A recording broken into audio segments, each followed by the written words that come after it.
Hey, T&B Youth Group. I hope you're having a great Sunday so far. I want to remind you to be a part of our Zoom Hangout this week. It's not going to be on Sunday night this week, but rather it's going to be tomorrow on Monday night at 7:30. So please be a part of our youth group Zoom Hangout. We're doing it on a different day since today is Mother's Day. I want to make sure you have time to be able to spend with your family and your moms and grandmas. So be a part of the Zoom Hangout tomorrow at 7:30. All right, today we're going to talk about friendship. Some of the best friendships that I've made in my life were friends that I made in college.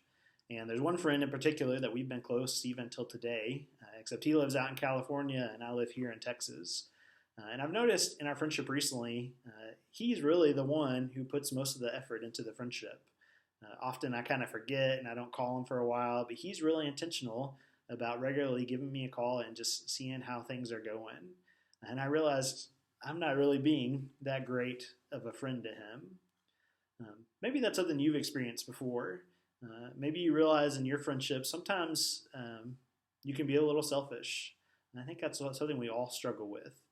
That sometimes we can just be a little self-serving. That we'll be a good friend to others when it benefits us or when it's convenient to us. Or just a lot of times when we get so focused on our lives and what's going on with me that we just don't think about how can we be a blessing to someone else? How can we be intentional about being a good friend to others? Well, we're going to continue our study we've been doing on Sunday mornings, going through the Old Testament, and the study's been called Character. And we've been looking at major characters through the Old Testament and how God uses them as a part of his plan, but also how in their story, what it reveals about the character of God. And so today we're going to talk about a really famous friendship from the Bible. We're going to talk about David and Jonathan. So let me catch you up a little bit on where we are in the Old Testament story and Israel's story. Saul is the first king of Israel. The last time we did a lesson through this series, we were looking at Saul. Except Saul really struggled to follow God. There was a couple times in his life where he disobeyed God and didn't do things God's way. And because of it, God said, I'm going to take the throne away from your family and I'm going to give it to someone else. Well, that someone else is David. That he's going to be the second king of Israel. And at the point of the story we're reading, David has already been anointed to be the next king by Samuel. But David has not yet taken that place as king. And it's not public that he's been anointed as next king. And so David is kind of in a waiting period as he waits for that plan that God has for him to come to fruition. But at this point, he is not king. Probably the most famous story about David is the story of David and Goliath. And that has just taken place at the part of the story that we're in. And David, if you don't know that story, he defeats this huge giant warrior named Goliath, and it's a huge victory for Israel. And so Saul, who's king at that time, he puts David in a high position in his army. And God blesses David and gives him lots of success in that position to where he grows in popularity. A lot of people love David, and they love what he's doing for Israel. And a friendship comes from that time. In 1 Samuel 18, verses 1 through 4, we read about this friendship that David has with Jonathan.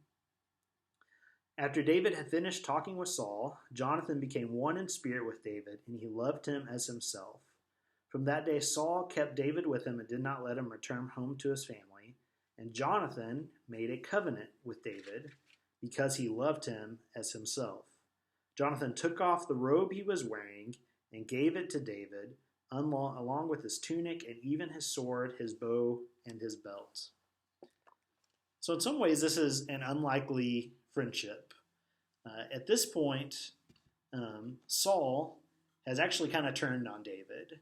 That even though David has served him faithfully and served Israel faithfully, Saul has become jealous of the popularity that David is gaining. And so he has this anger and this bitterness and resentment towards David because he sees him maybe as a threat to his throne. But Jonathan, who is Saul's son, rather than having the same view of his dad towards David, he's not jealous. He doesn't have some sort of competition with David, but rather Jonathan becomes a really good friend of David's. And it says that he even loves him as himself, and he makes this covenant with David, and he gives him his robe and tunic and his belt and his sword. And that's really significant because these were the robes and the sword of the son of the king, of the prince, and now he's giving it to David. So rather than being threatened by David as maybe taking his spot of being the next king, rather he has this really awesome friendship with David. That he is not afraid that David's going to take his spot, but rather he sees God as doing something significant in David's life, and he's going to use David as part of his plan and to help Israel. And so Jonathan is supporting David wholeheartedly, even if it means that he may lose his position as the next king. Well, Saul, his anger and jealousy towards David just continues to grow, and he even starts to actively try to kill David. And so Jonathan is in this really awkward position of trying to be loyal to his dad, the king, but also loyal to his best friend who his dad wants to kill. And so we see this conversation in 1 Samuel chapter 20, verses 1 through 4. And this is a conversation between David and Jonathan. And David is telling Jonathan that Saul, that his dad, is wanting to kill him. Let's hear Jonathan's response. Then David fled from Naioth at Ramah and went to Jonathan and asked, "What have I done? What is my crime? How have I wronged your father that he is trying to kill me?" "Never," Jonathan replied. "You are not going to die. Look, my father doesn't do anything great or small without letting me know.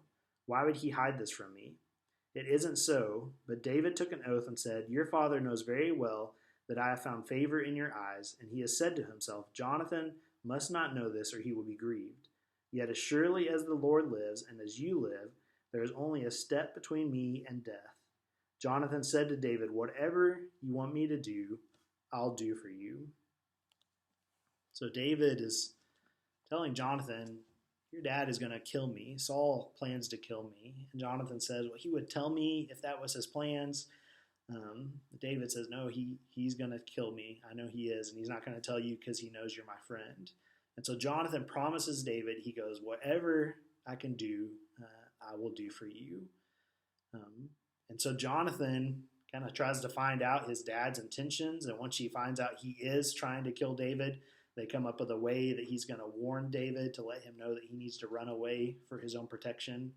And then Saul even kind of turns on his own son, Jonathan, because he sees that Jonathan has sided with David. So Jonathan is this friend to David that even at this moment where it is dangerous for Jonathan to be his friend, Jonathan still stays loyal to David. Even if it means going against his father, the king, he's going to stick by David's side. He saw that Saul was wrong for his hatred that he had towards David, that David had done nothing to deserve it, that he had only done what was right. And so Jonathan is being loyal to his friend, and we see this commitment of him caring for his friend, even if it meant going against his father. Well, I won't continue the story from there, but I just want to talk about this friendship. I think it's a great example that we can learn from, that we see from Jonathan this awesome example of loyalty and commitment.